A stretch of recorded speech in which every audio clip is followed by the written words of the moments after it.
SRM Tamil பேராயத்தின் சொல் தமிழா சொல் மாண்புமை பாரிவேந்தர் தலைமையில் பாஜக மாநில தலைவர் அண்ணாமலை, நாம் தமிழர் கட்சி தலைமை ஒருங்கிணைப்பாளர் சீமான் பங்கேற்கும் பிரம்மாண்ட இறுதிச் சுற்று ஏப்ரல் 7 எஸ்ஆர்எம் பல்கலைக்கழகம் காட்டாங்குளத்தூர். இந்தியாவினுடைய மொத்த உள்நாட்டு உற்பத்தி மதிப்பிற்கு நாம் 9% அளித்துக் கொண்டு வரக்கூடிய நிலையில் இன்றைக்கு ஒன்றிய அரசினுடைய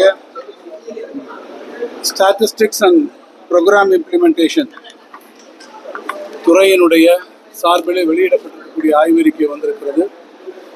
அந்த ஆய்வறிக்கையின்படி நிலைத்த விலை விகிதங்களில் கான்ஸ்டன்ட் பிரைசஸில் தமிழ்நாட்டினுடைய வளர்ச்சி என்பது இன்றைக்கு 9.69% இன்றைக்கு அதிகரித்திருக்கிறது என்று அந்த அறிக்கை தெரிவிப்பது மிக முக்கியமான, மிக சிறப்பான ஒன்று என்பதை நான் தெரிவித்துக் கொள்ள விரும்புகிறேன்.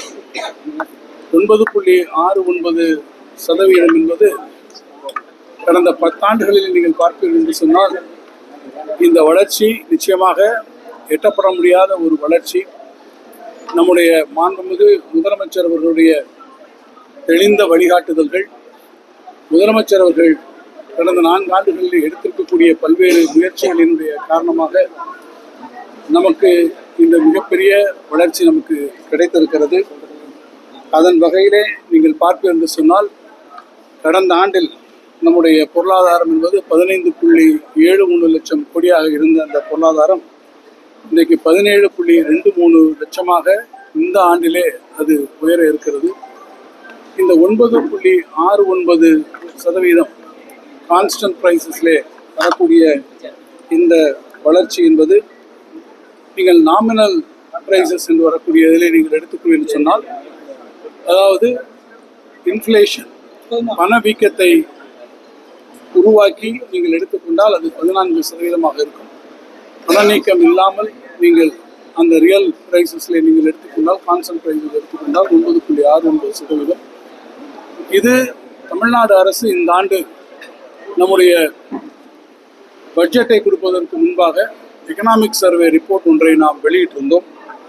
அந்த எக்கனாமிக் சர்வே ரிப்போர்ட்டிலே நாம் என்ன வளர்ச்சி விகிதத்தை குறிப்பிட்டிருந்தோமோ அந்த வளர்ச்சி விகிதத்தை தொடக்கூடிய அளவிலே இது வந்திருக்கிறது.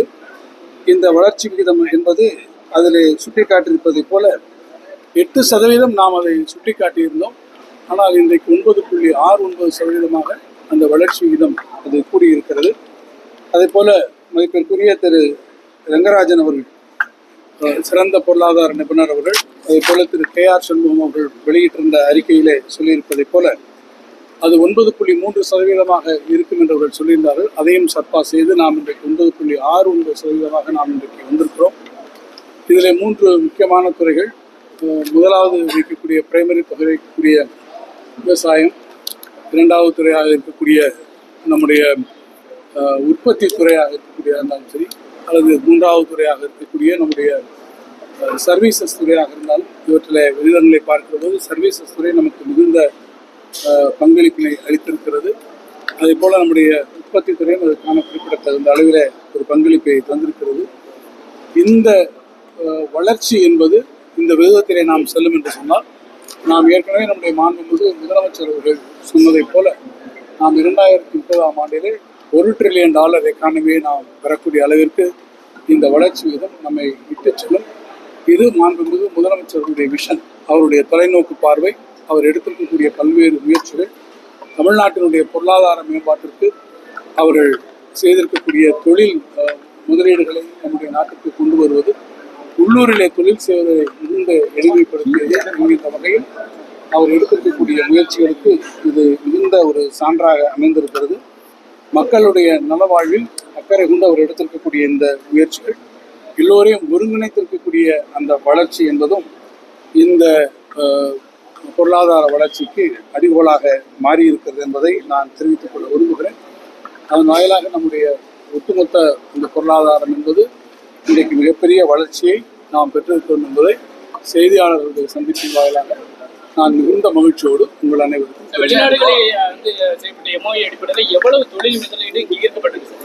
நம்முடைய மாண்புமிகு முதலமைச்சர் அவர்களும் நம்முடைய மாண்புமிகு தொழில்துறை அமைச்சர்களும் அதற்கு விரிவான விளக்கங்கள் அளித்திருக்கிறார்கள். தொழில்துறை மானிய கோரிக்கையிலே அது குறித்து முழு விவரத்தையும் நம்முடைய மாண்புமிகு தொழில் வர்த்தகம் மற்றும் முதலீட்டுத்துறை அமைச்சர்கள் உங்களுக்கு அளிப்பார்கள். அதுதான் முறையாக இருக்கும்.